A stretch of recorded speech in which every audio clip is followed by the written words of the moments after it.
we are so glad you could join us today for the very first of our Department of Correction Insider webinar series. Our topic today is going to be prisoner reentry in Delaware. Just slide 3. So my name is Joanna Champney. I'm going to be your moderator today. I'm the Chief of Planning here at the Delaware DOC, and I head up the Planning, Research, and Reentry team. My unit is located within the Office of the Commissioner, who's Claire DeMattias. And today's primary presenter is going to be Jessica Cline. She's our DOC Director of Reentry. Many of you probably know Jessica or know of her. She's actually worked for DOC for nearly 25 years, with 22 of those years having been at Probation and Parole. And many of those were in the role of a supervisor. If you were involved with the Delaware Correctional Reentry Commission, then you know Jessica because of her work on many of the different working groups. And some of you may have even rubbed shoulders with her back under Governor Markell's IADAPT's Reentry initiative. She has a long history of partnering with our community-based organizations as well as other state agencies here in Delaware. And she has a really long history of helping to establish supports for people going home from prison. And she has a lot of really wonderful content to present to you today that we think is really going to set the framework to go over what is currently in place for supporting reentering citizens. Okay, slide 4, Jess. Okay, so today's agenda is going to include an overview of the Delaware Correctional Reentry Commission, which for the past 2 years has really been the guiding force behind many of the reentry reforms that we're going to tell you about today. Jessica will then talk about the discharge planning processes that are in place for incarcerated people who are preparing to complete their sentences, including some information about the post-release supports available to those reentrants. And we're going to be giving you some information about how you can get involved and connected. And at the end, we will have a period for question and answer. So please go ahead and submit any questions that you have in the Q&A box at the bottom of your Zoom screen. If you click that, you'll be able to type in a question and I'll be moderating those at the end. I'll select some of the questions that are submitted in writing through that Q&A box, and then I'll pose those questions verbally to Jessica at the end. And due to the large number of attendees, which we're so excited about the great response to this webinar, unfortunately, I don't think we'll be able to get to every question that's submitted. And some of you even had submitted some really good questions in writing beforehand. So we've had a chance to review those. We're going to do our best to respond to as many of the unanswered questions as possible directly by email so that you do get a response from us. We're also going to record the webinar, so you don't have to scribble notes furiously. You'll be able to reference this recording after the fact and share it with others as well. And we're also going to be conducting some polls during the webinar today. So from time to time, you'll start seeing polls popping up on your screen. That's another little button down at the bottom of your Zoom screen. So for our first poll question, we'd like to get a sense of who's joining us. So as a check-in, we're going to invite you to click on the poll that should be appearing on your screen in just a little bit, and that's going to help us see what kind of stakeholder groups are here today. So you can go ahead and select the stakeholder group that best describes you, and we're going to give you just a minute to answer that. And then after I close the poll, you'll be able to see the poll results.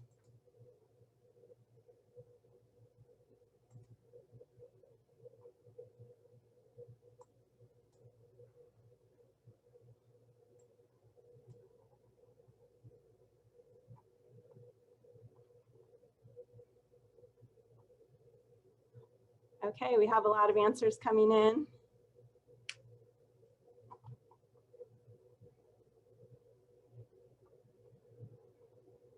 Great, we have over 100 responses already.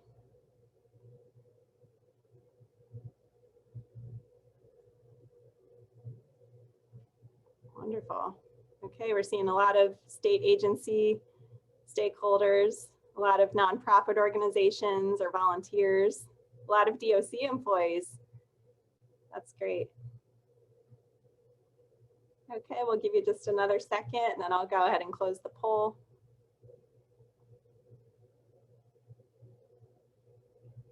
Okay, I'm going to end the polling.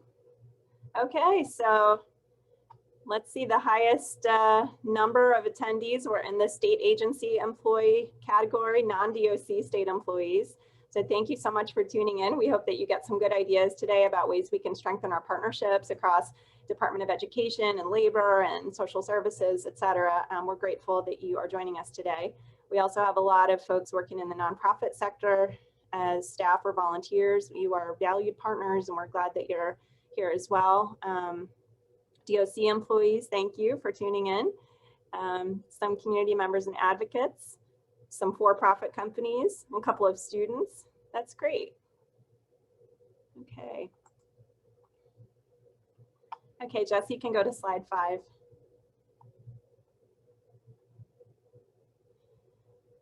So as I mentioned, the Delaware Correctional Reentry Commission, or DCRC, has really functioned as the backbone for many of the reentry improvements that we're going to be talking about today. And the DCRC was established by Executive Order 27 by Governor Carney in December of 2018. The executive order assigned the commission 19 different deliverables that were intended to improve the transition of reentrants from correctional custody back into their communities, and to make better use of the resources that were in the correctional facilities. And that work was to be accomplished by expanding partnerships with community partners and nonprofit service providers and other state agencies. So there were 7 different working groups set up that were to be tackling the 19 assigned deliverables. And those working groups included behavioral health, data and evaluation, communities of support, housing, employment, education, and collaborative case management. Next slide. So for the DOC, one of the most important aspects of that executive order was that it created an Office of Reentry here. And so this allowed us to hire our Director of Reentry, who is Jessica Cline. You'll be hearing from her shortly. And my team, the Planning and Research Unit, was expanded to become the Planning, Research, and Reentry Unit.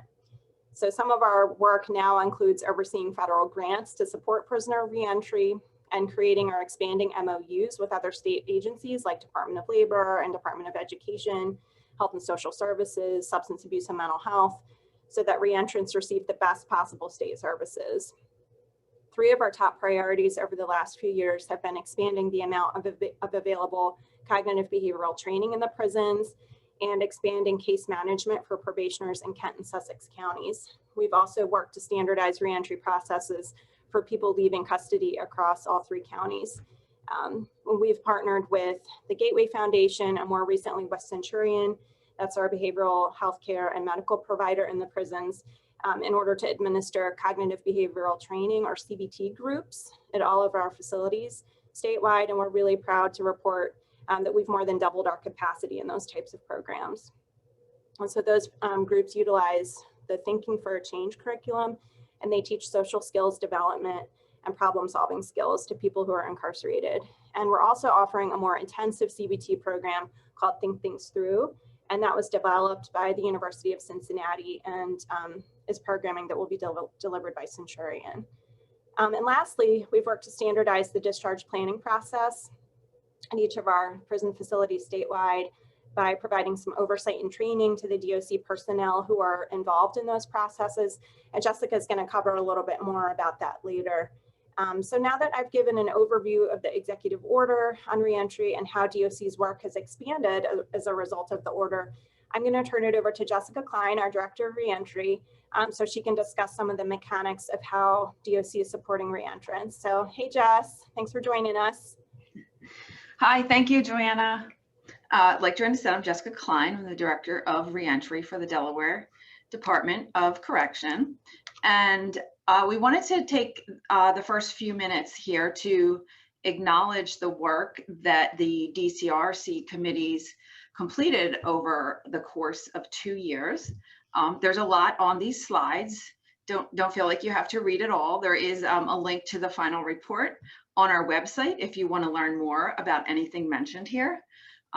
So like Joanna said, there was a series, a group of committees that were tasked with certain deliverables for the 2 years that DCRC was active as part of Executive Order 27. So one of the first things that we did was develop a reentry response protocol, which is an overarching policy that outlines our comprehensive reentry preparation process. We've required all programming to be evidence-based, one of the evidence-based tools that we use are empirical risk assessments that help us identify the criminogenic risks and needs. We also have other bureau level policies that require the use of graduated responses as a result to noncompliance.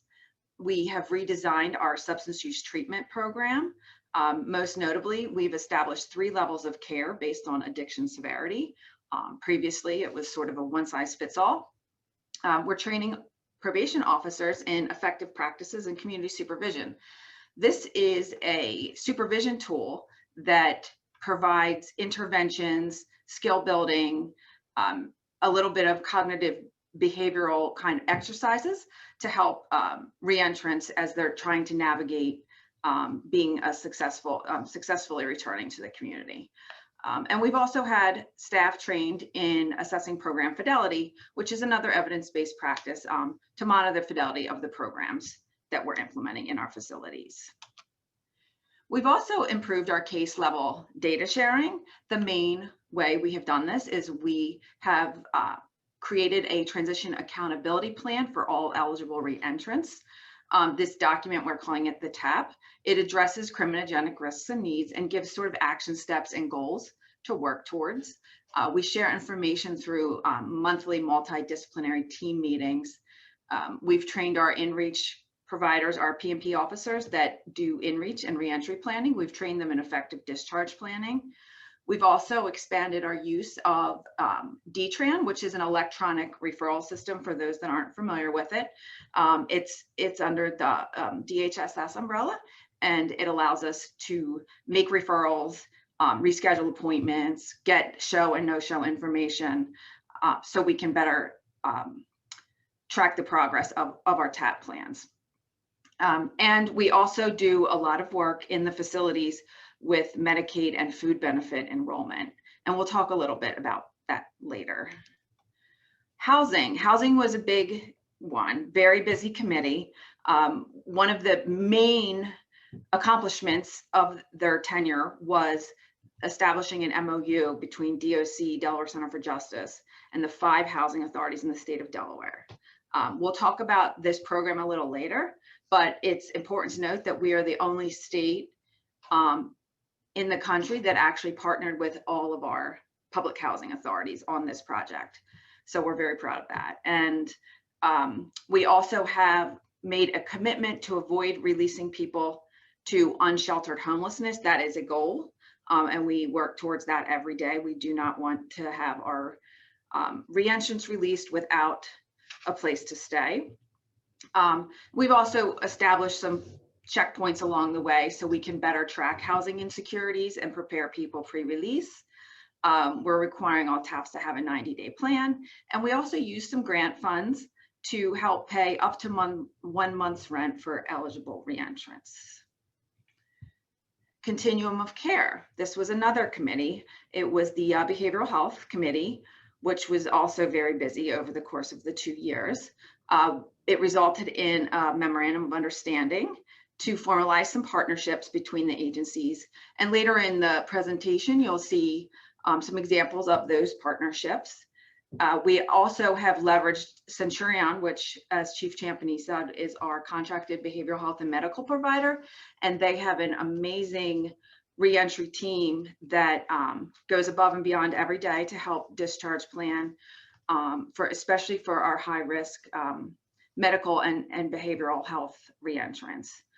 We've also worked to incorporate the opiate use disorder program, which we're trying to identify detentioners, which means those that are being held in default of bail. So they haven't been convicted yet. Individuals that come in and out maybe fairly frequently that have significant addiction issues. And we try to identify them and connect them to services, even if there is a quick turnaround and they're in and out. We do our best to try to connect them to either medication assisted treatment, follow up in the community, inpatient treatment, whatever is appropriate. We have also partnered with the Health and Social Services Community Partner Support Unit, which helps provide reentry supports for short-term detentioners as well. Sometimes it's hard for us to reach them. So we've created a process where we identify them upfront And then if they need supports, if there's suddenly released, then there's a connection with the community partner support unit there. We're using medication assisted treatment at all level 5 and level 4 facilities statewide. And we have also contracted with a community service provider to offer transitional services. The two most important ones here are transportation and peer support. Education committee gets the gold star. They were very active for 2 years. We have an MOU, DOC and DOE, that requires comprehensive adult education at all 4 state prisons. Over the course of the 2 years, I believe it was just before the pandemic, we opened an education classroom in maximum security at James T. Vaughn. And with the opening of this, that allows about 95% of our inmates to actually have access to education services. We're looking at ways to expand our vocational options at all 4 prisons. We recently launched a vocational training program at Plummer Community Correction Center as well. We're partnering with Del Tech to offer Pell Grants, hoping that we can, some of our inmates can earn a human services degree while they're with us, get an associate's degree through a pilot project with Del Tech for the Pell Grants.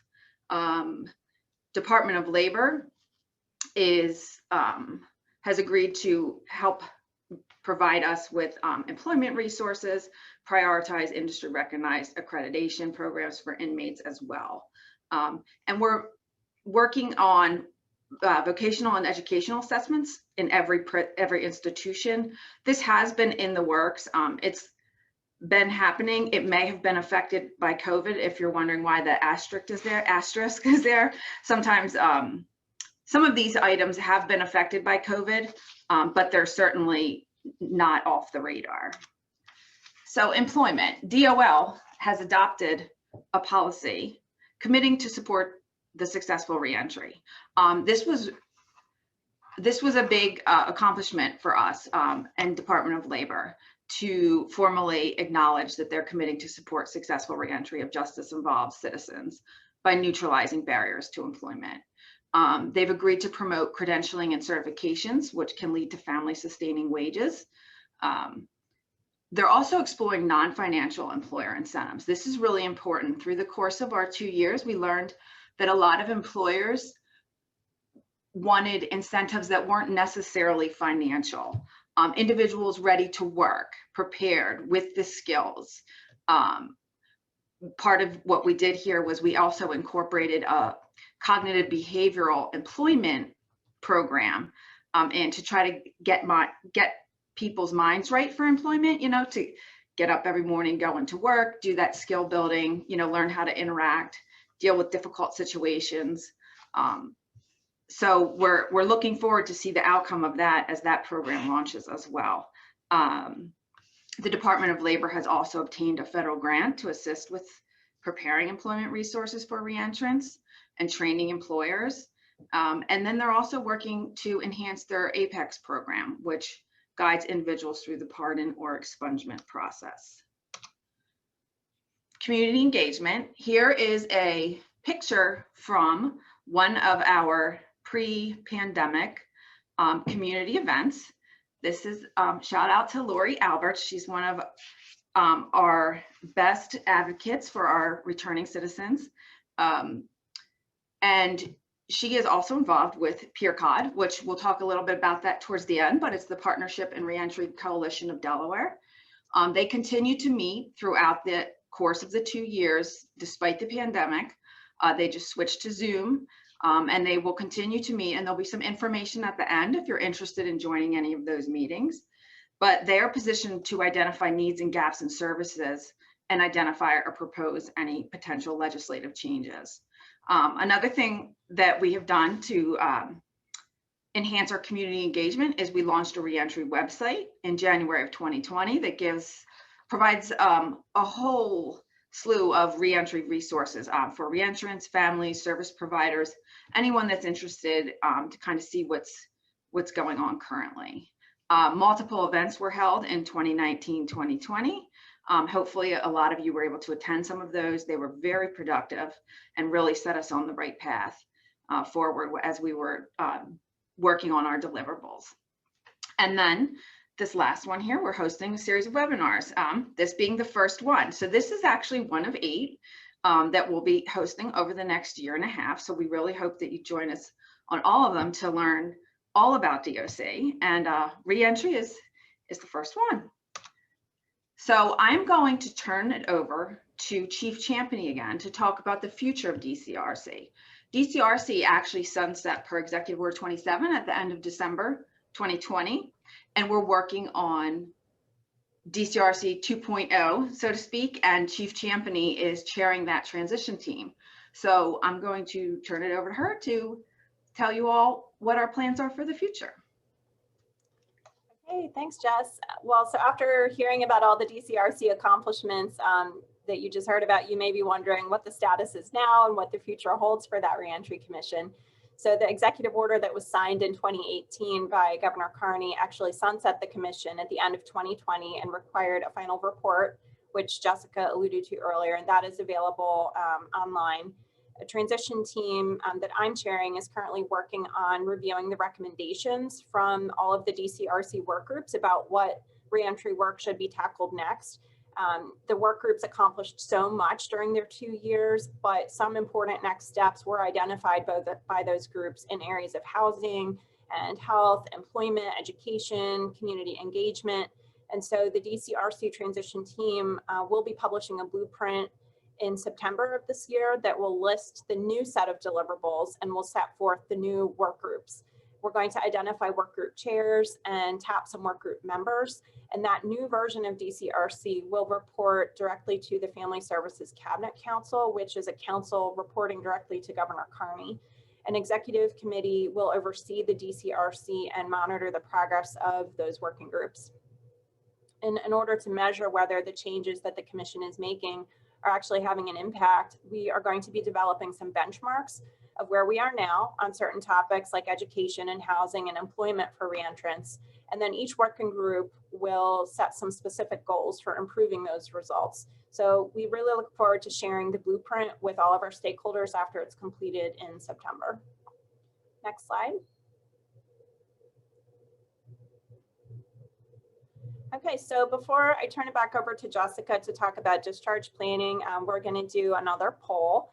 So this poll is going to ask how many people you think were released from our prisons last year, which would include all of our level 5 and 4 facilities. We'll give you a minute to respond to that, and then Jessica can get started and she'll tell you which answer was correct. So Jessica, go ahead with the next slide and I'll turn it over to you here.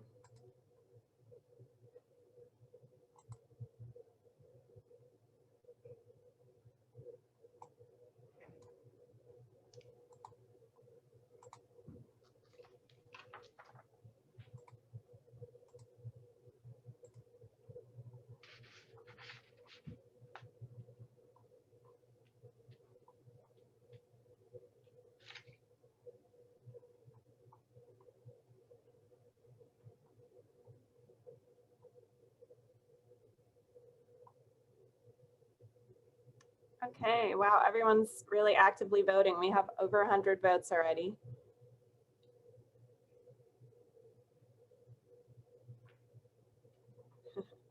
The answers are all across the board. Okay, we'll give you just a few more seconds to respond.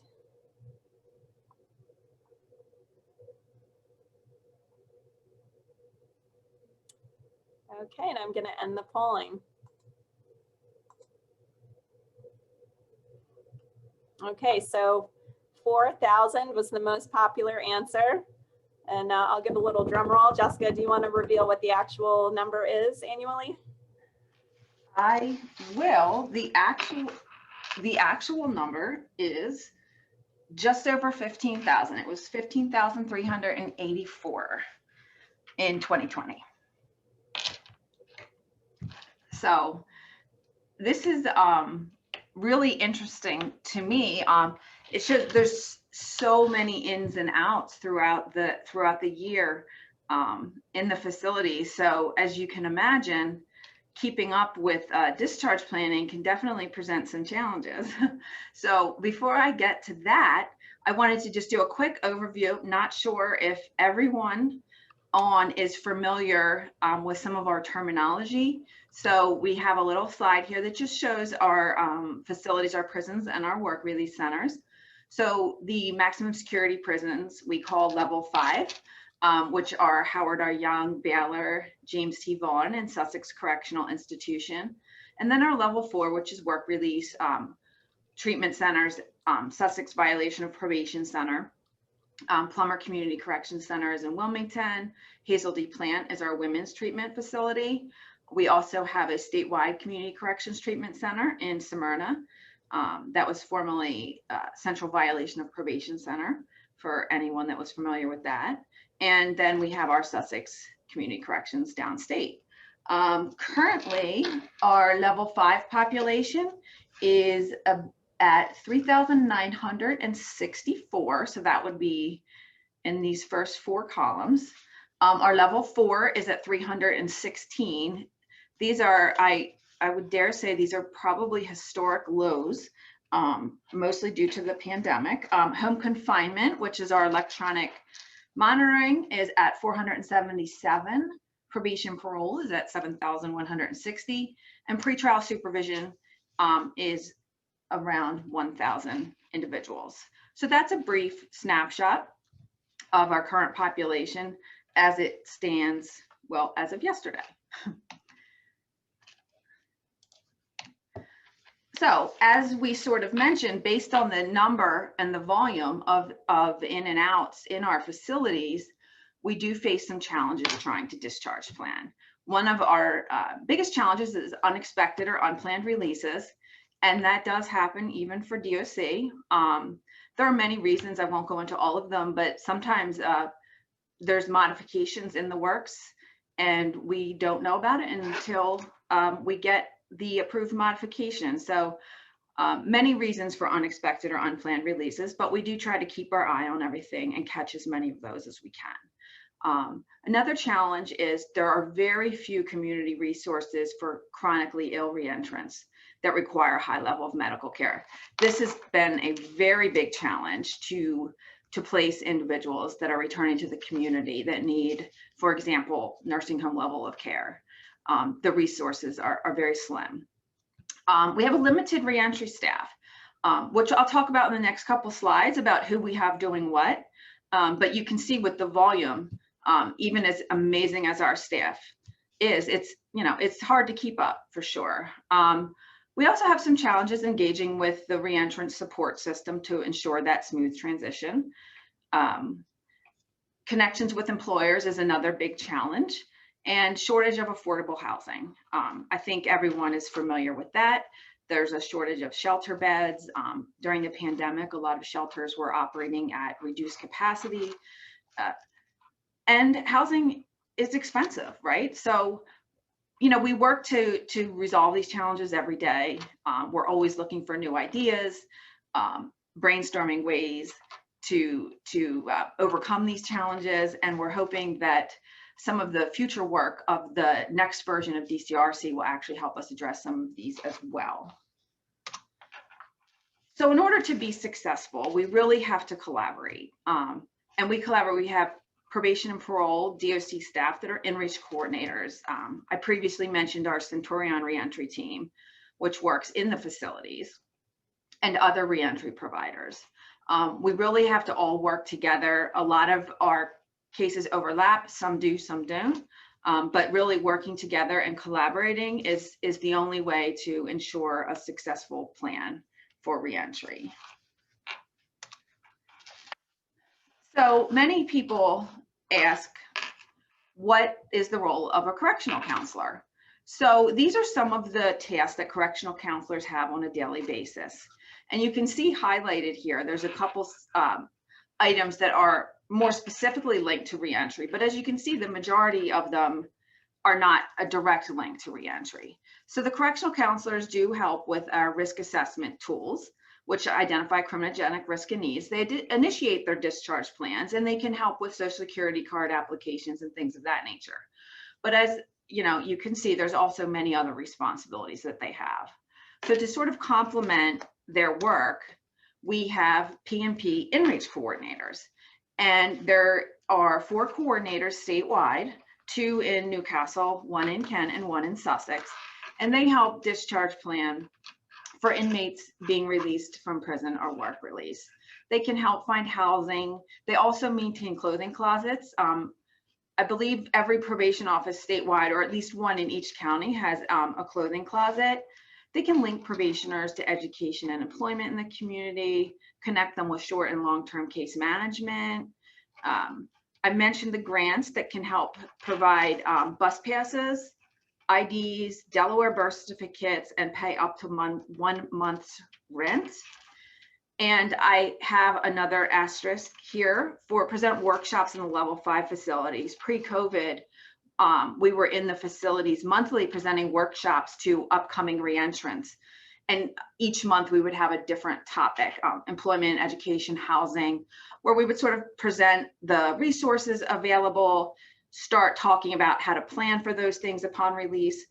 And with COVID, we've had to sort of curtail some of those activities, and some of them now happen on the outside. But as soon as, everyone's fully back in motion and the, and COVID is finally over, we're hoping to get back into the facilities. I mean, that was a very helpful tool for all of us, just to interact with inmates prior to release, to kind of slowly give them the information over a period of months instead of just trying to present everything at once, which tends to be a little overwhelming sometimes. So we're really hoping to get back in and start doing that on a larger scale as soon as possible. So the eligibility for Inreach discharge planning is for male sentenced to 1 year or more and female sentenced to 6 months or more. So this is where we're looking at our P&P Inreach coordinators. So we identify individuals that were sentenced for a minimum of a year, or like I said, 6 months for females, that are moderate to high risk. So, the research shows that focusing on moderate to high risk, you're going to get the most benefit, right? So that's why we have sort of identified that population. And then we begin our reentry planning. So the other piece that we have that is a incredible help to us as far as reentry are our Centurion reentry coaches. They are, like I previously mentioned, they're located in the facilities.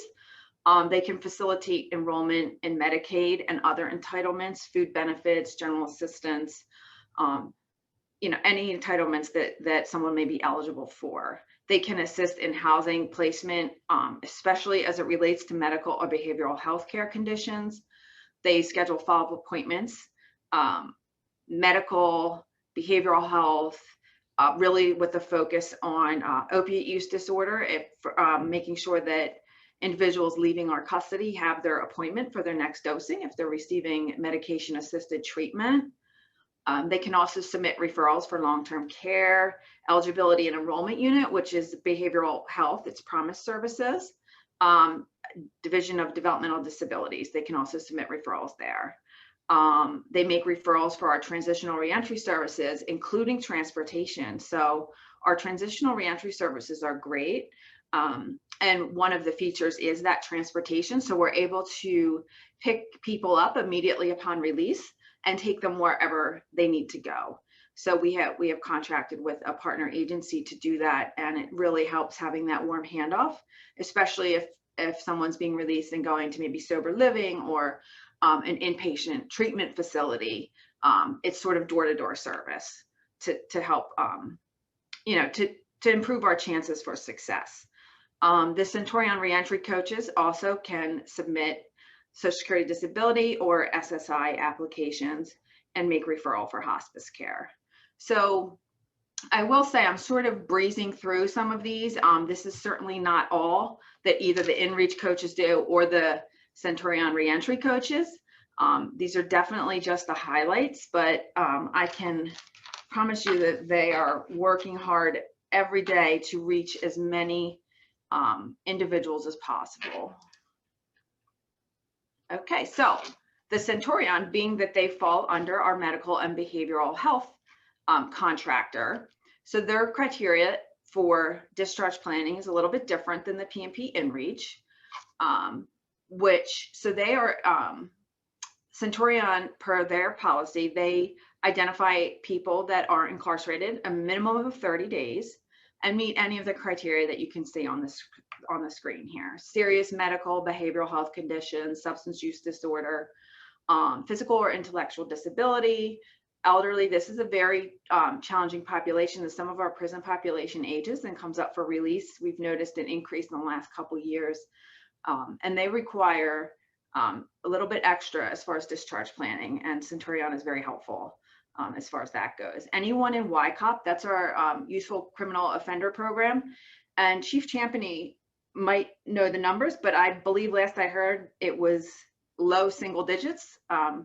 So I believe that is actually a very small population at this point. Anyone released directly from a housing unit that was formally designated as restrictive housing and that are also on the behavioral health roster. So they're typically going to be high needs, someone with high needs, behavioral health services after release. Anyone released while on psychiatric close observation, or if Centurion receives a discharge planning referral from other staff. If anyone else notices someone needs help or becomes aware of something, then they might send a referral to Centurion to see them prior to discharge. We do priority for those incarcerated 30 days or less. We do prioritize identifying those with opiate use disorder, and then further prioritize that by addiction severity. Like I said, we do our best to see everybody that can be seen, but with somewhat limited staffing resources, we definitely prioritize to start with the highest risk. So what does the discharge plan look like? The P&P Inreach Coordinators, their discharge plans are really focused on criminogenic needs. They're going to make recommendations for programs, pro-social activities, referrals to treatment. They're going to have an action plan to address court-ordered special conditions, employment education plan, housing plan, family engagement plan, mentor and peer support plan. Centurion Reentry is looking at immediate needs upon release, like those vital first few days, appointments for MAT or opiate use disorder, connections to promised services, benefit entitlement applications, SSDI or SSI apps, long-term care, housing, really focusing on solving those immediate needs to get through the first few days post-release to hopefully settle in for some long-term success. Hugely important here. For both of these teams, discharge planning really does begin at intake through a variety of assessments. For Centurion Reentry, it begins through a series of medical and behavioral health assessments. For P&P, it goes through our criminogenic risk assessments. And then the planners, generally meet with the individuals 4 to 8 months pre-release, roughly. I know that's a big window, but want to cover it all. And obviously the ultimate goal is long-term success. So the other piece that isn't often talked about is the medical discharge planning. So when someone is on chronic care roster, has significant medical issues, we do make an effort to schedule follow-up appointments, have an action plan. Individuals should be released with a 30-day supply of medication, receive some education on their meds. There should be arrangements made for any necessary medical equipment. We do collaborate with Medicaid managed care providers to offer care coordination services as well, and then any other referrals that are clinically indicated. So the goal is for anyone, especially those with chronic medical issues, that they will have an action plan upon release to continue their care. So I am going to turn this over to Joanna for our third poll before I continue with our post-release supports.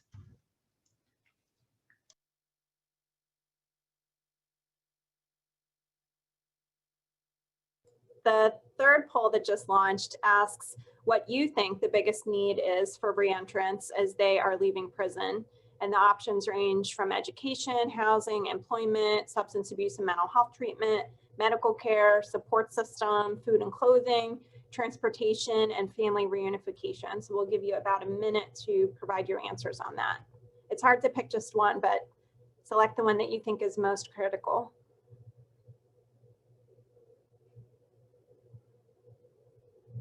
Okay, I see a clear winner. I'll give you a few more moments.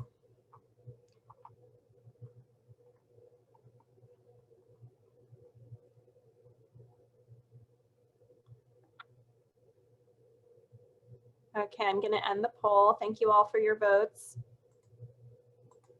Okay, I've shared the results, and housing was the #1 response by a landslide. Jessica, do you agree with that?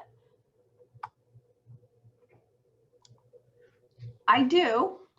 It is, I probably would agree that it's the most important, and sometimes it can be one of the most challenging. But yes, and hopefully we'll see in some of these post-release supports that we do offer some supports for housing. This is, what's #2? See, #2, it looks like support system was #2, and then just behind, actually no, support system and employment were tied for 2nd place, and then substance abuse and mental health treatment after that. Mm-hmm.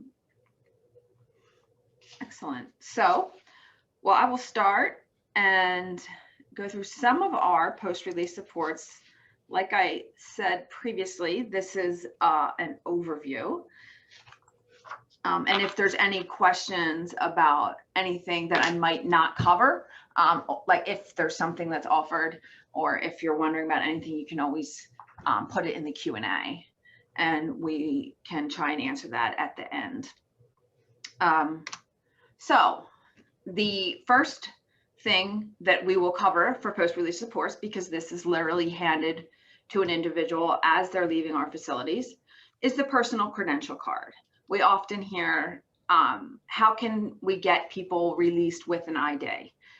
They should have an ID and a birth certificate, social security card prior to release. So what I can offer is that in our level 5 facilities, so the 4 prisons, we can apply for replacement social security cards for individuals, and hopefully they are returned before release, and then the person can get it on their way out the door. IDs and birth certificates. So in 2018, Senate Bill 171 was approved, which created the Delaware Personal Credential Card. So this is a card that is given to an individual on their way out the door that allows them to get a Delaware ID and a Delaware birth certificate at no cost to them. The eligibility for this is anyone that has served 6 months at one of our level 5 or level 4 facilities. You'll see on the screen, this is a picture. This is a snip of an actual document that is handed out upon release with the card to tell the reentrant what they need. So if they're going to DMV and their ID had only expired in the last 6 months, you can see that they might just need the Delaware Personal Credential Card. If they've never had a Delaware ID, they might need all the proofs of proof of identity, social security number, proofs of residency, etc. So this is given out to everyone being released with a credential card, so they know what DMV is expecting upon their arrival. Transitional reentry services. I did mention these already. One of the big pieces of this obviously is transportation, including pickup upon release.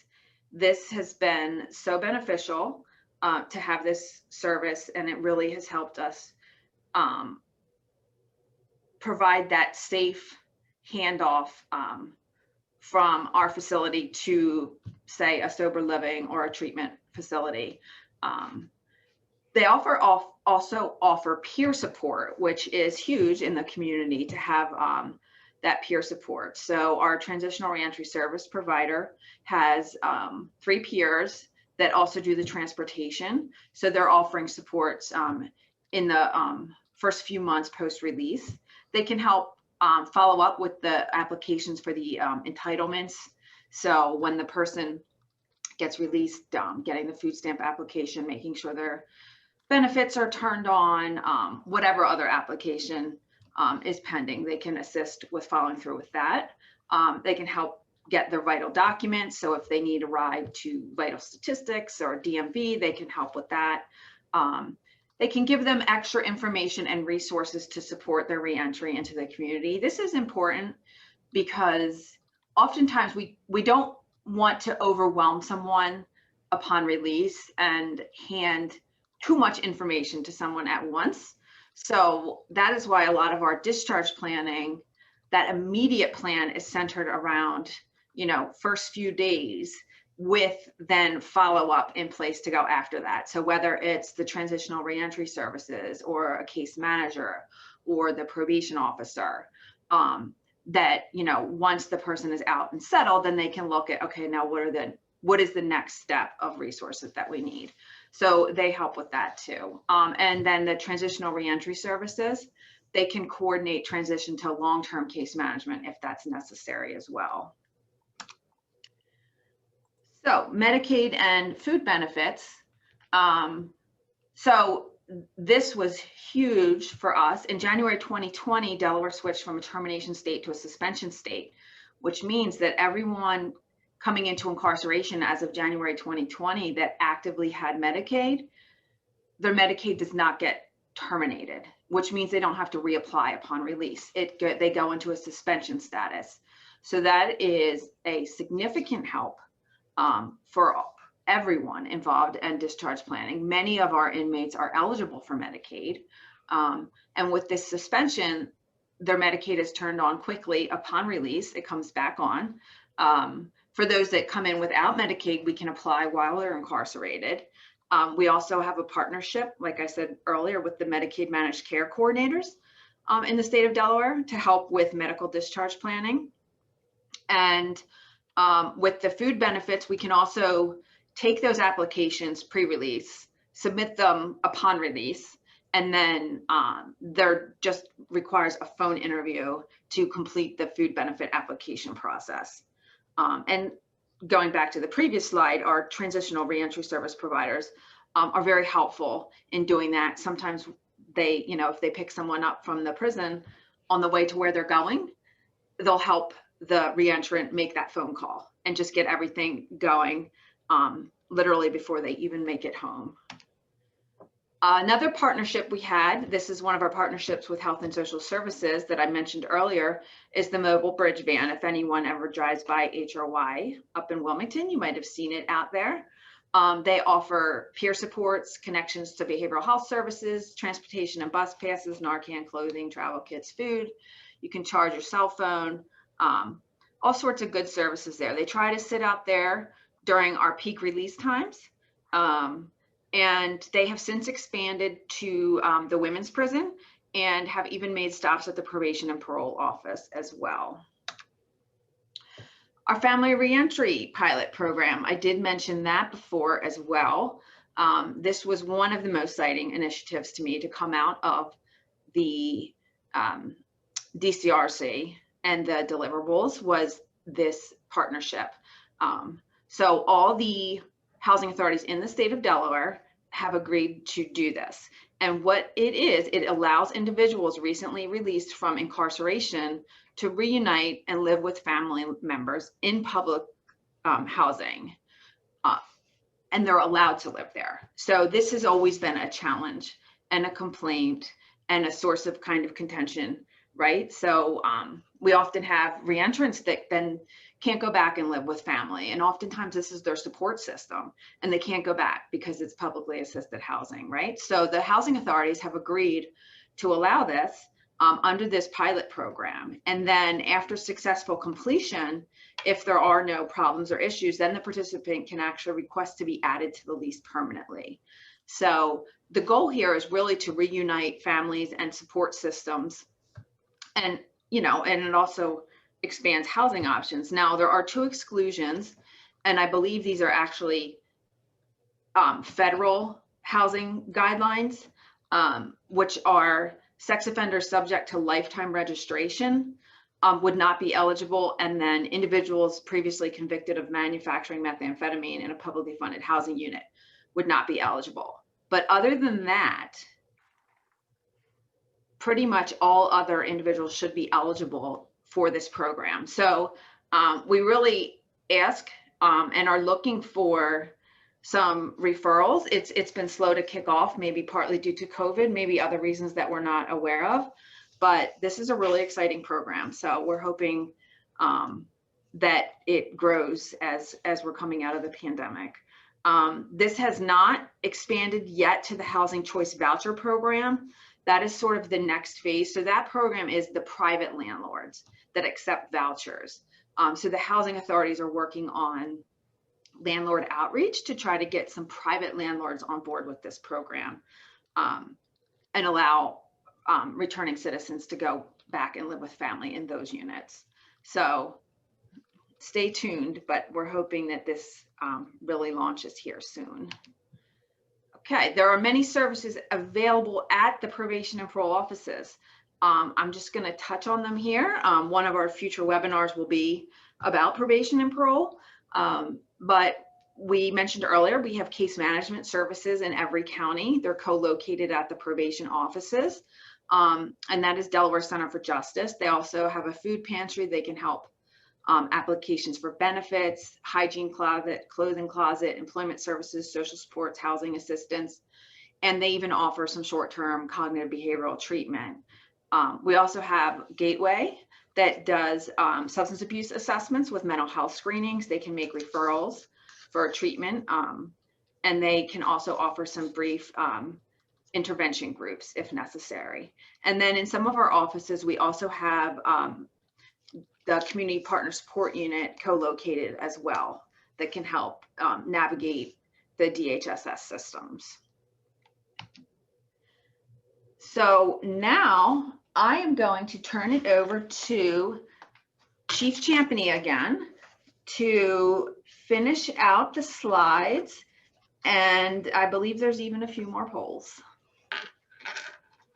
Yes. Okay, so we wanted to be sure to include some information about how people can get involved in supporting prisoner reentry efforts. Many of you are already involved because you either provide services or you're engaged in the peer COD network, etc. Jess, can you go to the next slide? So several of you had actually submitted some questions in advance about how a service provider would go about getting involved and running a program inside the prisons. And that's a great question. We've actually decided to cover that in more detail on another webinar because I think that could take up a whole hour in and of itself.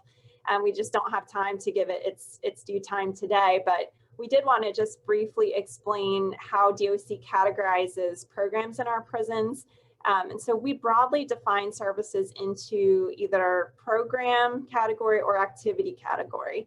So what does that mean? Programs are generally more formal and structured, and they typically utilize an evidence-based curriculum. Programs typically have a start date and an end date and are designed to specifically target certain risk factors that would bring a person back into incarceration, such as thinking patterns or education, mental health disorders, substance use, social skills. The personnel who staff these programs typically have training or credentials to deliver that curriculum. And typically those programs require funding to administer. Inmates are classified by prison staff into those programs that align with their risk factors and needs. In contrast, activities are usually less structured.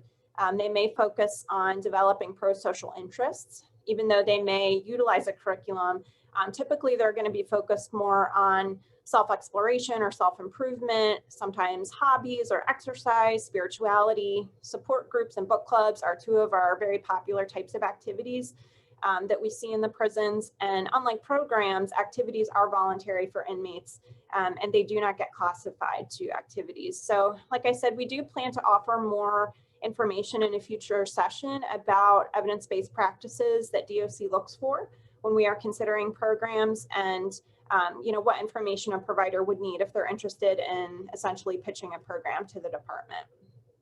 Next slide. So in addition to offering programs or activities, community members and providers may want to join the Partnership and Reentry Coalition of Delaware, or PeerCod. We want to give this group another shout out. They are run by community members and they're a really excellent network. If you're interested in learning about the happenings in Delaware around prisoner reentry, there are regular meetings in each county. And I believe right now, during the COVID pandemic, they're being held virtually. And we do have a number of PeerCod members who registered for the webinar. So thanks for tuning in. And again, big shout out to all these partners. You are the boots on the ground, actually providing services. And, you know, a lot of the topics that we're going to be addressing in our webinar series were actually submitted by PeerCod members who have attended some of our reentry events in the past. Okay, next slide. Okay, so we also wanted to list the email addresses for the different teams at DOC who can help you with your questions. You'll see the reentry email that would go to Director of Reentry Jessica Cline or to myself, and we would funnel your question to the right party. Victim Services is listed there, as well as Community Relations. So for questions about specific inmates or probationers, you're going to want to contact the Community Relations team and they would be able to assist you. Keep in mind, if you are trying to seek information about someone who's in our custody, they will more than likely ask you if you've obtained a release of information, and they can assist you with that just to make sure that DOC isn't providing protected information about someone in our custody to someone who's not authorized to have it. Next slide. We also want to invite you to check out our reentry website, and we're going to be continuing to add to that site and build it out. We are planning to post a reentry directory to that page so that some of our provider partners are listed there. There's already quite a bit of information about different housing resources and job training, etc. So we ask you to please go to the DOC website and check out the reentry link. Next slide. Future webinars are going to cover topics that our community members have asked for more information on, and this is in line with our Commissioner's commitment to transparency and information sharing. And so in June, we will be covering prison intake and inmate assessment and the inmate classification process. We get a lot of questions about, you know, what types of assessments do you do when people come into prison, and how do you determine what type of education and programming people need, you know, what's happening, how's the sausage made? And so we are going to walk you through that process in more detail in the June session. And so I'm going to stop here, and we'd really like to invite you to provide some feedback about today's webinar. So I'm going to open up our last poll. So this poll is going to help us determine if you found the content today helpful and how likely you are to join us again in the future for different topics. Your responses to this are anonymous, so we cannot see who responds with which answers, but we really want to get a sense of whether this was helpful, if you felt it was a good use of your time, and how likely you are to tune in for future webinars. So I'll leave that poll up for just a few minutes. Okay, and now Jess, you can go to slide 38.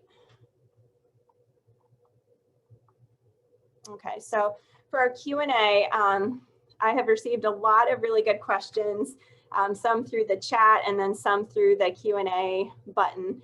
So I've selected a handful that I think would be of interest to the group, and I'm going to go ahead and pose those to Jessica while you all are filling out the exit poll.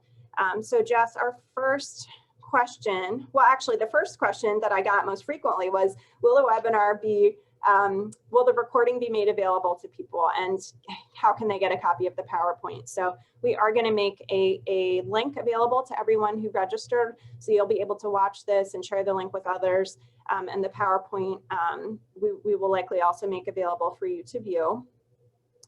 We also got a question about what type of reentry planning is available for pretrial detentioners. Jess, can you talk a little bit about, you know, you covered on the sentence side what Centurion and our Probation and Parole Inreach Coordinators do. Can you talk a little bit about what's available for people who are not sentenced and who end up getting released from the pretrial detention status? Yes, so for our pretrial detentioners, as you know, one, I will say with The challenge there is, you know, unexpected releases. Often we don't know, you know, when bail might be posted, or if and when someone is sentenced, and if that would then release the person, or they would be committed longer. So this is definitely a challenging population to track and to help discharge plan for. However, a couple things that we do, and a lot of this is kind of prioritization, right? So we identify, one, our opiate use disorder pretrial population that need significant supports, usually immediately upon release. So those are the priority. So anyone identified as opiate use disorder, we do track them at HRYCI and try to connect them to services. The other piece we have is our agreement with Community Partner Support Unit. So our pretrial population at HRY and BWCI can choose to fill out a referral, and we would send it to the Community Partner Support Unit. And then in the event that the person is released, they have that connection on the outside for services. And then lastly, anyone that is on a pretrial status that has maybe a significant behavioral health or medical issue will be flagged as well for planning. And then there's always, you know, referrals after that, but it's sort of a triage order, right? So any severe behavioral health, medical, or opiate use disorder pretrial population is our focus, but we also do anyone else that has significant needs. We do try to, you know, track court dates or the status of bail, or whatever else is happening to try to ease that transition if they are released. Thank you. We received several questions about education programming. One question was, is it open to all inmates, and or was it just for reentry inmates? And how do inmates get information about the availability of educational services in the prison? So I can tackle that one. And education is actually going to be a separate webinar in the future. So for a deeper dive into education, if you have a special interest in that, I encourage you to stay tuned for the date announcement for that webinar. But I can just briefly say, when people come into custody, their needs are assessed, a discussion is had about what their current educational level is, and if the correctional counselor assesses that education is a need for the person, then they consider whether they can classify the person to education. And Jessica covered information about our maximum security housing unit at James T. Vaughn Correctional Center, which previously those individuals were not able to access education services because of where they resided in the facility and their security level. But now we do have a classroom building there specifically for them. So we've been able to expand the number and categories of inmates who have access to education, which we're really proud of. So the short answer is their needs are assessed when they come in. If education is a need, then the classification staff at the prisons consider whether that person can be classified to education. And then our partner to provide the adult education is the Delaware Department of Education. They have an adult prison ed division, and the teachers who provide the instruction inside the prisons actually work for DOE. So I hope that's helpful. And like I said, do come back for our more in-depth webinar on prison education. Okay, we got a question about the Second Chance Pell program that was mentioned in regard to our partnership with Del Tech. And the question was, will this program be expanded to all prisons? And will it ever offer more than just the associate's degree in human services? It is our hope to expand that program statewide to all the facilities. Right now, we are getting ready to launch at Baylor. Our target launch date is in August. And then secondly, we would expand to Howard R. Young. And then, you know, if that pilot is going successfully, we'd like to expand it to the 2 downstate prisons as well. And if we're able to expand beyond an associate's in human services, I think, you know, will partially depend on the success of the pilot. But we would absolutely love that, to be able to offer more course offerings. I will say one of the reasons that we selected human services as the focus in partnership with Del Tech was that so many people who are in our custody talk about wanting to become employees in the human service sector. They themselves have been able to participate in programs, whether it's to address sobriety or mental health issues, and so they want to give back. And so they've told us, I would love to work in this field. How can I get the credentials to do that? So the reason that we, together with DelTac, selected this as our focus was actually based on feedback from our incarcerated population. Okay, Jessica, this one is for you. A question came in. What happens if an inmate doesn't have housing prospects upon release? Will they still be released? So I think the short answer is yes, because we can't hold people, individuals in custody that aren't legally supposed to be in custody just to find housing. So this is a very tricky situation. And that's why we have put in several sort of checkpoints throughout an individual's stay to assess for housing insecurity, because we really are committed to not releasing anyone to homelessness to the extent that we can. So if we know that someone has nowhere to go, we will do whatever we can. And I can say that the Centurion reentry staff located in the facilities is incredible at scrambling for last minute housing. We also leverage the grant funds we have to try to bridge the gap for someone before we can find longer term housing. For example, maybe a few nights in a hotel or a month or so in a sober living facility, we can help pay for. But there's two things. One is we have to know that the person has nowhere to go. And then we have to find somewhere for them to go. But no, we can't hold people indefinitely due to housing. Their sentences are, they have limits. So without parole, so in states that typically have parole, that's often a condition of parole where the person has to have a housing plan to get parole. But Delaware is truth in sentencing, and we have to release them when they have to be released. So we try our best to track that along the way. But we encourage any inmates, family members, loved ones, advocate, let us know. If we don't know, we can't help. Okay, the questions are rolling in, so I'm doing my best to screen them as they come in. Jessica, can you talk about what happens if someone would actually require a state ID and birth certificate from out of state? You talked about the personal credential card for people who are Delaware residents and how we're able to, waive the costs and work with those state agencies for folks from Delaware. But what about for out of state? Are there any supports currently in place for that population? So I think I might not want to commit to this answer exactly.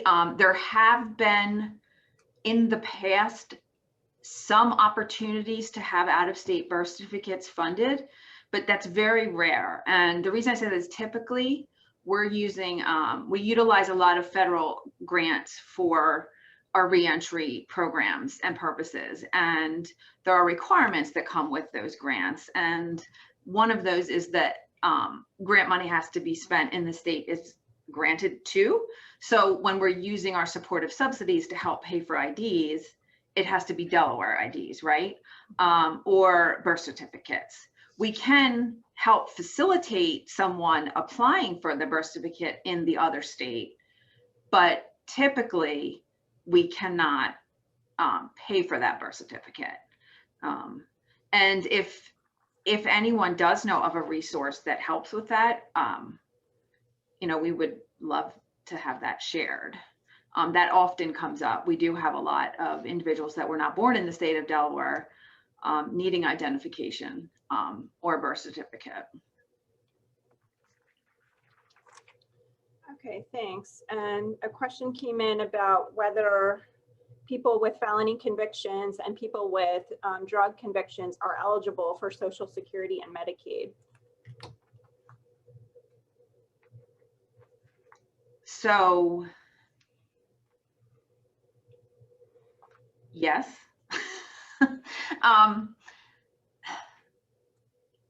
I do not believe that's a tough one. I'm on the spot here. So that one, I do not believe there are criminal history requirements to that. And several years ago, we're going back to Governor Markell and IADAPT is when we changed the food benefits, because there was a time when individuals with certain convictions could not apply for food benefits. And that was actually one of the greater accomplishments of the former reentry program called IADAPT, was that they were able to get that changed. So now that greatly expands the amount of people in our custody that are eligible for food benefits. And actually some of the recent Medicaid changes also greatly expands our eligibility. In Delaware, I think I was recently told a statistic, something along the lines of maybe 80 to 90% of our incarcerated population is eligible for Medicaid. All right, thanks, Jess. Okay, we also got a question. I think this is more of an opinion question, but the attendee was asking if we thought reentry services should be focused earlier in someone's prison term as opposed to kind of backloaded at the end. So we start, essentially we start upon intake. That process is to really start that planning process for a successful return to the community, establishing short and long-term goals, getting the appropriate programming and treatment. And we identify all that up front. But I think this question might be more referring to those like immediate services, like housing, maybe finding a job, like the things that you kind of aren't as long-term, but are very short-term, something you want to accomplish in the first, week or month upon release. And that's where our Inreach and our Centurion reentry coaches come in at that 4 to 8 month pre-release point. Honestly, so one of the things that's challenging, and that's actually sort of a good question, is with housing, you want to establish housing well in advance, but that's actually not really easy to do. Because a lot of the housing, you need to be much closer to the release date, for example, to even, say get on a wait list, or to even, start talking to centralized housing intake, right? So it's not something that can be arranged too far in advance. And that's a big one. I mean, that was the main poll question there. And it's not something that you can plan 3-4 months in advance for, unless you're really looking at something like a group home for severely mentally ill, or some kind of long-term care. If someone needs nursing home level of care or something like that, I mean, that can take months. But regular housing options, I mean, the discussions could be had about what and where the reentrant would like to reside. But as far as actually arranging it, that really, just by the nature of the systems, it's something that's much closer to release. A question came in about when will volunteers be allowed to come back into the prisons in the context of the COVID-19 pandemic. So I can take a shot at answering that. So the guidance that has been given is that for established volunteers who already, had some kind of service relationship in the prisons, they would need to demonstrate that they have completed their full series of vaccinations for COVID, And the other thing to keep in mind is that at this time, DOC is not able to mix people from different housing units to attend programs. And that's in order to mitigate the spread of any potential, COVID positives. So we're trying to, as much as possible, keep people in their individual housing units rather than commingling them. Because as you can imagine, that, presents some opportunities for viruses to spread. And so for a lot of programs, the way that they identify people for the programming is that they come from all over the institution, but they have certain criteria. So maybe, young adults, age 19 to 24 or something like that, which, could be people from all over the institution. And so in those cases, we're not at this time able to bring those inmates together for programming. So that does limit somewhat what providers are able to do. We do allow professional service visits, which would be one-on-one. So if that is something if you're able to, provide services maybe to an existing client, you can contact the respective warden's office to request a professional service visit one-on-one, and then they would work with you, to schedule that and to figure out the most efficient and safest way to hold that meeting. Just someone asked, who helps the reentrant to work on their TAP post-release? So you covered the Centurion reentry staff, and you covered probation and parole inreach and the role of the correctional counselors, but post-release, who is working with the reentrant to help them achieve the goals that were set forth in that transition accountability plan? So there's actually several answers to that question. So the first answer is that the Inreach coordinators are there to help. They, once identified as eligible for those services, they're committed. So they can always, anyone can always reach out to the Inreach coordinators for assistance. Also, many of our releases, the individual are on probation and parole.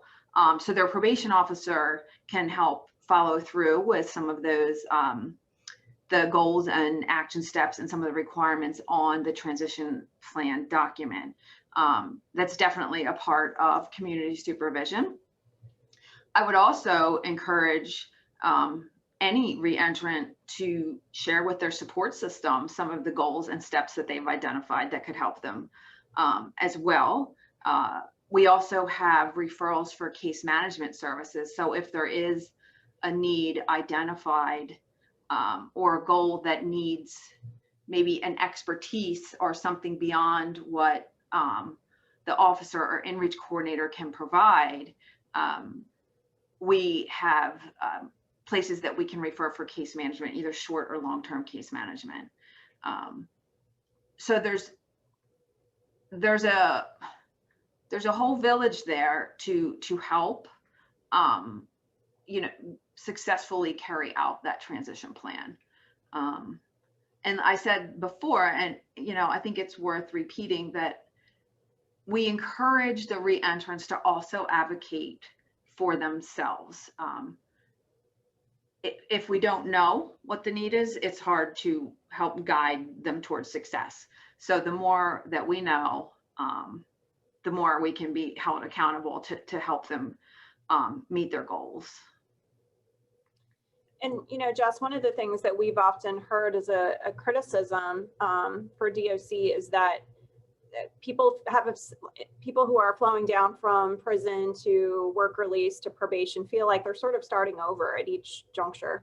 And, they had a plan, they were working on it, and then they sort of moved to the next phase. And so we heard that, and part of what we're going to be doing with the new transition accountability plan, which is a module in our computer system that all of our staff use, is that the information about what someone was working on at their last phase will be pushed forward to the next staff person who's working with them. So rather than having to dig for it in our computer system, it will be right there. And the TAP is basically a continuation to the next phase. And so we're passing more information on about behavioral health needs, medications, different diagnoses, what programs the person completed, what programs they still need to complete.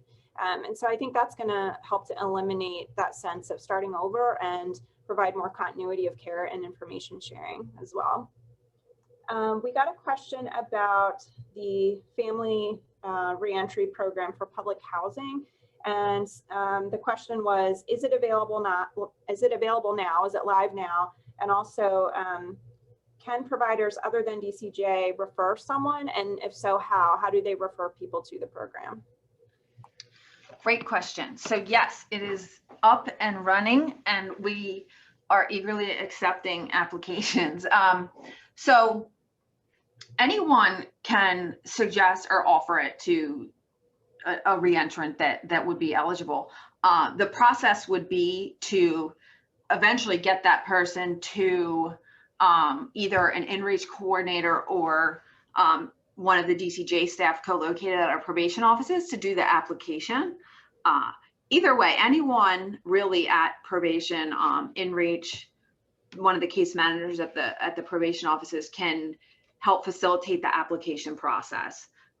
So the housing authorities would get the application from DCJ, but anyone can sort of refer the person in that direction to do it. But we really encourage it. They really try to make it as low barrier as possible, which is why there really are only a few exclusions, and they pretty much come from the federal level. So yes, we are ready to go. We have one application pending now, and we would like to have more. We're actually also even revisiting some of our policy that might reference some public housing in relation to electronic monitoring. So we're going to address that too. So we're really anxious to get this going and get our numbers up. We got a question about whether we have ever thought about getting incarcerated people library cards before they get released, and if that's something we would be interested in. So I'll answer that one. You know, I don't know, honestly, if that's been looked at before. I know we are currently talking with some of our colleagues who work for the public libraries, and they're helping us to curate the ebook content on our inmate tablets that are in the prisons. We want to get their advice on what the popular titles are that people want to read, what's in high demand at the libraries, so that we can put those e-titles onto the tablets in the correctional institution. So we are in contact with colleagues at the libraries, and certainly we're open to that discussion. You know, I think part of it would need to include consideration around some of the proofs of residency and things that a citizen would need to present to get a library card. So I don't know what types of modifications would be needed for someone who's incarcerated, and you know what happens then when they leave custody and they're no longer at that address. We would have to navigate questions like that, but certainly open to the discussion. So for the person who asked that question, feel free to shoot me an email and we're happy to talk more. Jess, a question came in about sex offenders in housing. Can you talk a little bit more about those challenges? And, you know, what do we do to try to get housing for that population, especially the tier 3 sex offenders who have a lot of constraints on where they can live? You know, what are some of the solutions that we use to try to get them housing? So I would venture to say that this is the absolute most challenging population to find housing for. It's often a source of frustration for our Inreach coordinators and reentry coaches.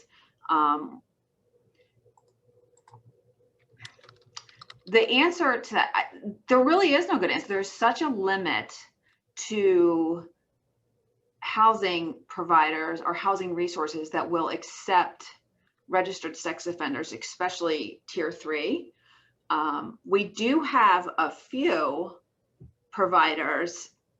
However, you know, there's a funding requirement, right? So what we should probably look towards doing is really trying to focus on helping them get employment so then they can get some of this limited housing and be able to pay the rent.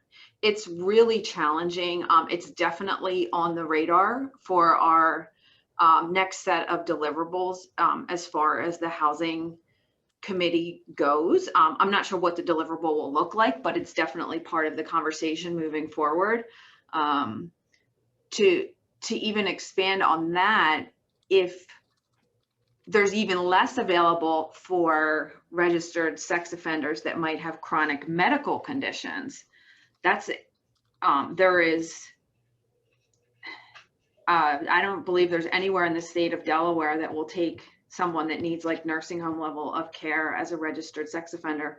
So it's very hard to place, you know, once you add a medical issue on top of the sex offender status, it's extremely difficult. I mean, I encourage anyone that has ideas, suggestions, solutions to please share. I know our probation officers that supervise those individuals that have previous sex offenses would welcome the housing, any housing information that anybody has. It is a struggle. Okay, we got a question about what types of services are out there for veterans who are getting ready to get out of prison, and do we have any partnerships in place to support that population?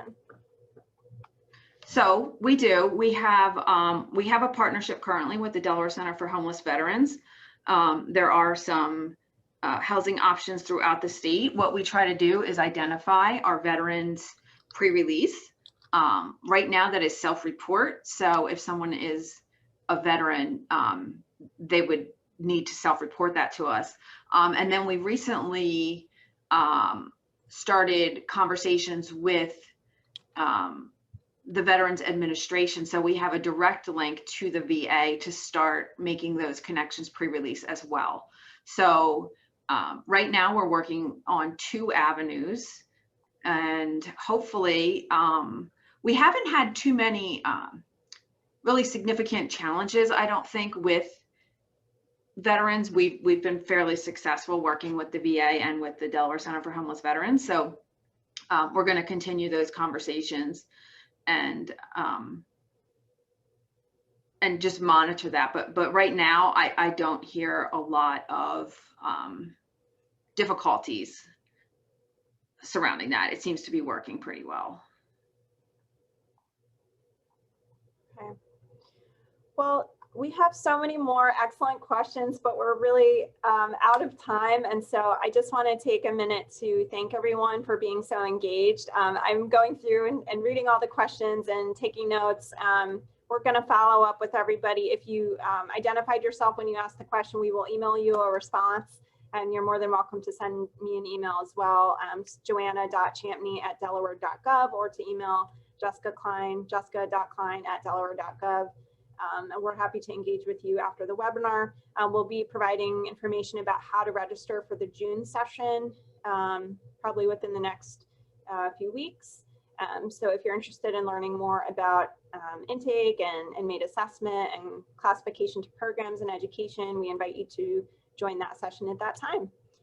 So I think that concludes our webinar today. Thank you, Jessica, for all the wonderful information. Thank you all for attending, and we hope to see you next time.